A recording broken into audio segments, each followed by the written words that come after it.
All right, let's jump right in. We all know the onigiri, the Japanese rice ball. Seems super simple, doesn't it? Just some rice, a filling, a little salt, some seaweed. But what if I told you that crafting the perfect onigiri is this incredible game of chemistry, physics, and, well, pure gastronomy? Today, we're going to unpack the science behind turning this everyday snack into something truly special.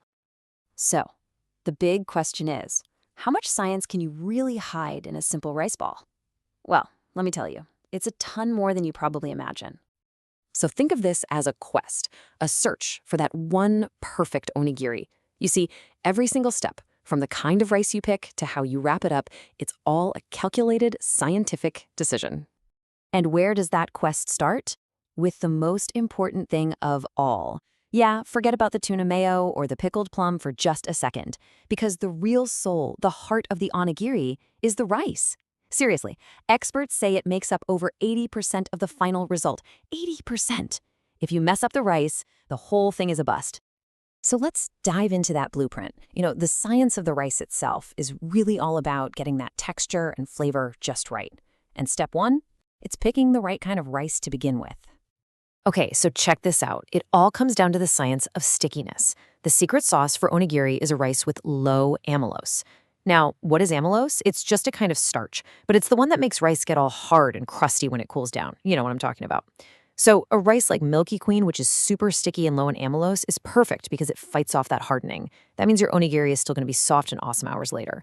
And then you have tsuya hime, which is amazing if you're eating it cold on purpose, or koshi hikari, which is kind of the perfect all-rounder for stronger fillings. Okay, so you've got your rice. Now the prep work. It's like a little three-step chemistry experiment. First, the wash. You want to do it fast, like 3 quick rinses. That's it. See, rice milling is so good these days, you're just getting rid of a little surface dust. If you wash it too much, you actually start to damage the rice grains. Next, the soak. You let it sit for anywhere from 30 to 60 minutes. This is super important because it lets the water get all the way to the center of every single grain. That's how you avoid that awful, hard little bit in the middle of the rice when it's cooked. And here it is. This is the big secret to getting sweeter tasting rice. And no, you're not adding any sugar. It's all about unleashing what's already inside the rice. Get this. You start cooking with cold water, like around 5 degrees Celsius. Why? Because it keeps the rice in the perfect temperature sweet spot for longer. There's this natural enzyme in rice called amylase, and its whole job is to turn starches into sugars. The cold water just gives it more time to do its magic. And the result?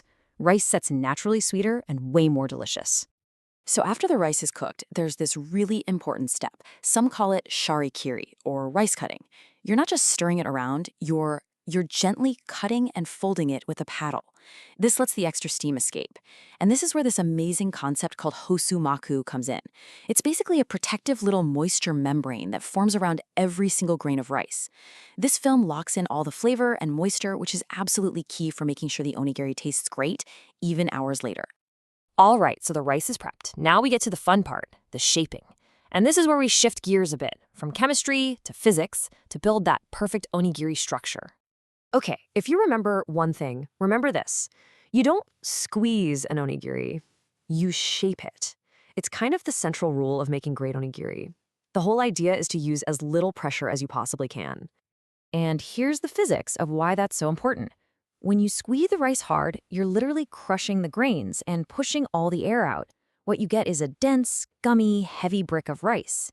But when you just gently form it, the grains stay whole. And here's the magic part.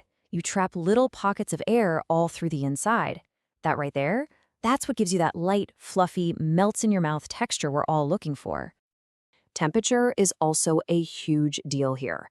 You want the rice to be between 50 and 60 degrees Celsius when you're shaping it. That's the sweet spot. It's cool enough so you don't burn your hands, right? But it's also warm enough that the starches on the outside of the rice grains are still sticky, and that's what helps them all gently stick together to form that perfect shape. So what about the salt? Well, there's apparently a golden ratio for the salt water you use on your hands. We're talking a 2.0% salt solution. Now, this does 2 things. 1, it helps preserve the rice a little, but the really important job it has is flavor. That little bit of salt provides this perfect contrast that actually makes the natural sweetness of the rice, the sweetness we just worked so hard to create, pop even more. Okay, last step. It's time to add the armor. We're talking about the nori seaweed and how you wrap it. And this isn't just about making it look nice or easy to hold. No, this is all about material science. It's about protecting what you've just made. So you actually have a choice to make with your nori, and it all depends on when you're going to eat the onigiri. If you're going to eat it right away, you want something like ariyake nori. It's super delicate, it's fragrant, and it just melts in your mouth. You get that amazing crispiness.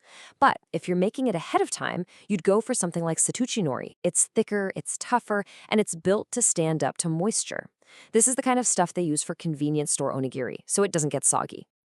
And that same thinking applies to the outer wrapper. Aluminum foil is fantastic for short-term travel. It blocks light, but it can also breathe just a little bit, which is great because it stops condensation from building up and making everything wet. Plastic wrap, on the other hand, is totally airtight, so that makes it the go-to if you want to freeze your onigiri for later. It'll protect it from freezer burn and keep it fresh. Oh, and here's a super important pro tip, especially for the summer: food safety. The best thing you can do is not touch the rice with your bare hands. Use plastic wrap or some gloves. It just helps keep bacteria away.